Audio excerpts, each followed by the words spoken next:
वंदे पुरुषोत्तमम। साधना में योग विभूति। साधना के माध्यम से हमारे चरित्र में बहुत सारे परिवर्तन आते हैं। साधना अर्थात शोधन करना, हमारी चाल चलन चरित्र में एक प्रकार का ट्रांसफॉर्मेशन।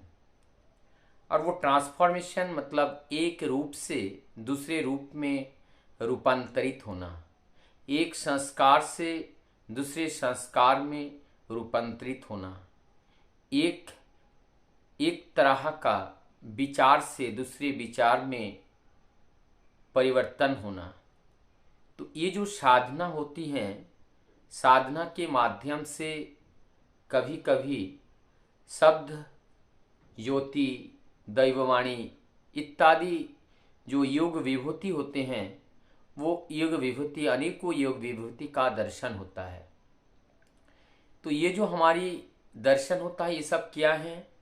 जो शब्द हैं, ज्योति हैं और दैववाणी के रूप में जो हमें सुनाई देता है।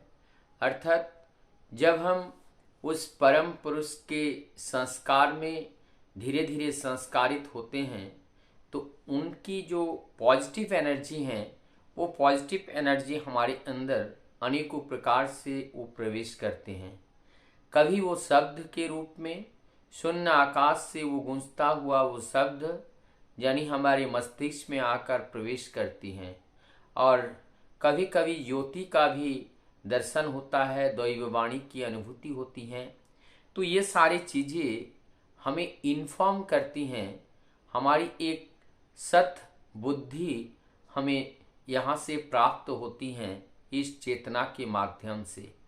और ये तब होती हैं जब हम साधना में प्रगढ़ अपने जो दुष्कृतियाँ हैं, अपने जो संस्कार में बंधे हुए जो कुसंस्कार हैं, वो जब एक एक करके दूरीभूत होती हैं, तभी वो दैवीय संस्कार हमारे अंदर आकर प्रवेश करती हैं।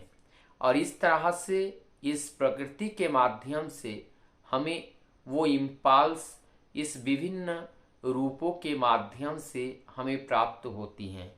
जब हमारी चेतना के अंदर इस तरीके के विचार जागृत होते हैं और उस विचार को पकड़ करके जब हम चलते हैं, तब हम परम सत्ता का अनुसंधान होते हैं और परम सत्य को जान पाते हैं।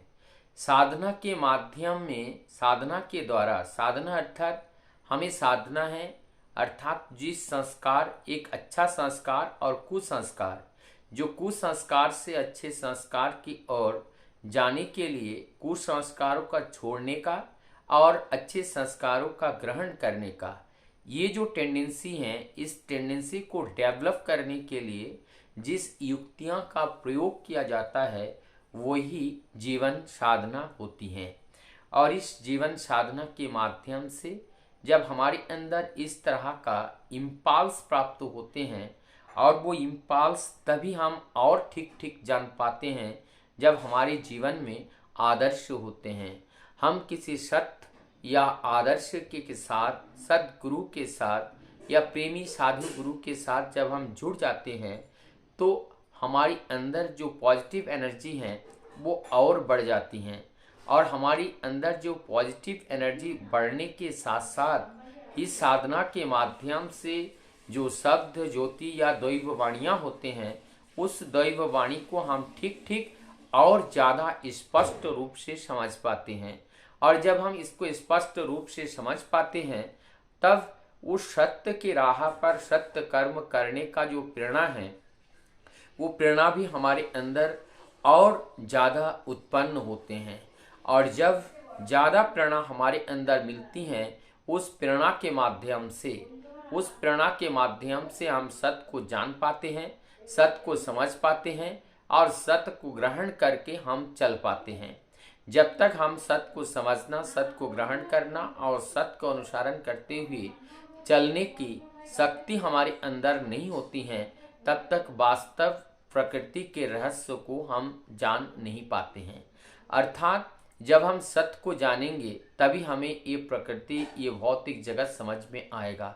और जब तक हम सत्य को नहीं जान पाते हैं तब तक भौतिक जगत को हम सत्य मान करके अपने जीवन को चलाते हैं।